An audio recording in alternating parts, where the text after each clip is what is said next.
Assalamualaikum warahmatullahi wabarakatuh. Salam, Om Swastiastu, Namo Buddhaya, Salam Rahayu, Salam Kebajikan. Bertemu lagi bersama saya di channel Pencari Jalan Pulang.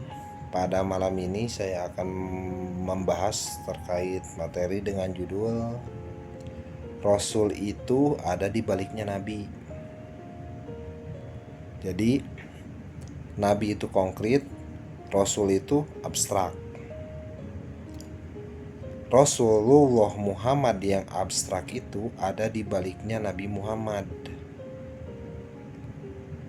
Nah, Rasulullah yang abstrak itu sifatnya kodim, sedangkan Nabi Muhammad sifatnya baharu. Karena baharu sehingga itu relatif, maka akan hilanglah jasmaninya. Nah, kemana Rasul yang abstrak yang ada di baliknya Nabi itu kemana? Apakah ikut hilang juga? Bukankah kodim itu ada sebelum diadakan dan kekal? Lalu kemana Rasulullah Muhammad yang kodim itu? Maka sepeninggalnya Nabi disampaikan bahwa sepeninggalnya aku, isi dadaku aku curahkan kepada Abu Bakar. Jadi Rasul Muhammad itu nur, dikiaskan itu nur. Nah, dicurahkan kepada Sayyidina Abu Bakar. Begitu. Jadi Rasulullah itu ada di setiap zaman, sebagaimana dalam At-Taubah 128 akan ada utusan di setiap zaman. Cuman bunyinya bukan disebut Rasul, tetapi al-ulama warasatul anbiya. Kata Nabi bahwa penerusku adalah al-ulama warasatul anbiya. Isi dadaku aku curahkan kepada Abu Bakar. Nah, Rasulullahnya itu, Nur Rasul Muhammad itu dicurahkan kepada Sayyidina Abu Bakar. Karena Nabi Muhammad dengan Rasulullah Muhammad itu entitas yang berbeda. Maka Nabi Muhammad pun syahadatnya sama, bukan wa asyhadu anna Muhammadar Rasulullah, tapi wa anna Muhammadar bukan wa anna Muhammadar Rasulullah maksud saya, tetapi wa asyhadu anna Muhammadar Rasulullah.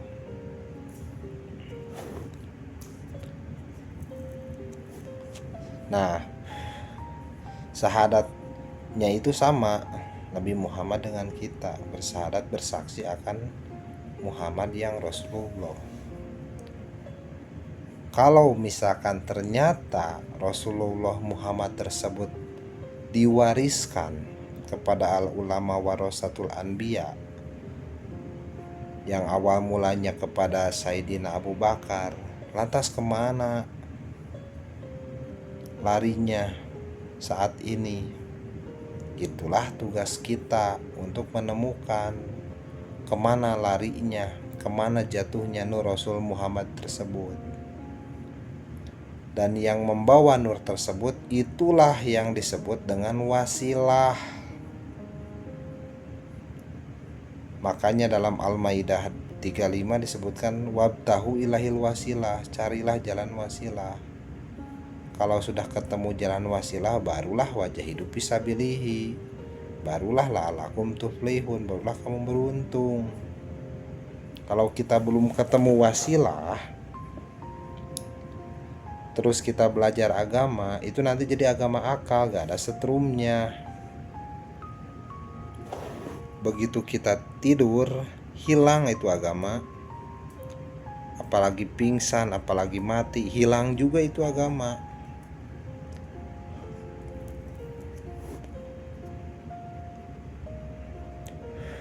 Makanya sebelum beragama kita belajar bertuhan dulu. Dengan belajar mengenal Tuhan, baru kita akan beragama. Kalau beragama tanpa mengenal Tuhan, itu namanya kursus kepribadian. Tapi kalau kita bertuhan, otomatis kita beragama. Kalau kita beragama, otomatis kita berbudi pekerti yang luhur. Karena kita telah belajar mengenal Tuhan, telah mengenal Tuhan. Dan mengenal Tuhan itu ada tingkatan-tingkatan kenalnya. Gitu. Ada fase-fasenya, ada makomnya, ada dimensinya. Sehingga disitulah banyak tingkatan mursyid. Nanti terkait masalah mursyid kita bahas lebih dalam. Yang jelas, pertama-tama kita harus ketemu dulu wasilah. Kalau kita sampai ketemu dengan wasilah itu, tentu itu akan menjadi penghantar kita akan terhubung dengan Allah. Kalau belum ketemu wasilah, susah, gak nyambung. Ya sholatnya ini gak akan khusyuk. Begitu Allahu Akbar, begitu sholat yang ingat apa? Jemuran, atau yang lagi masak apinya belum dimatikan, hutang gitu. Karena kita gak ada sambungan, mau nyambung kemana pada sholat. Jasmani kita ngiblat ke Ka'bah, rohani kita ngiblat kemana? Gak ada, ujung-ujungnya Tuhan di dalam diri yang muncul pada saat sholat. Dan itu diancam neraka awel isinya, karena lalai dalam sholatnya.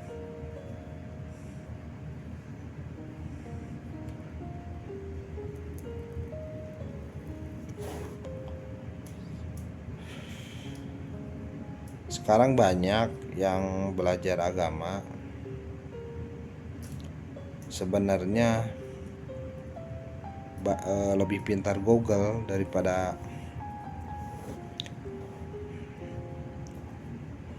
orang-orang, sehingga untuk belajar agama itu mudah. Yang susah itu apa? Belajar bertuhan. Bagaimana supaya kita bisa mengenal Tuhan. Makanya kita harus ketemu dulu wasilahnya. Kalau kita belum pernah berguru kepada wasilah itu, katakan kita baca sholawat, terus kita tawasul kepada seseorang tokoh wali misalkan, yang kita itu gak pernah berguru kepada rentetan muridnya, kaitan dengan muridnya, itu alamat gak nyambung, karena kita gak pernah diangkat murid.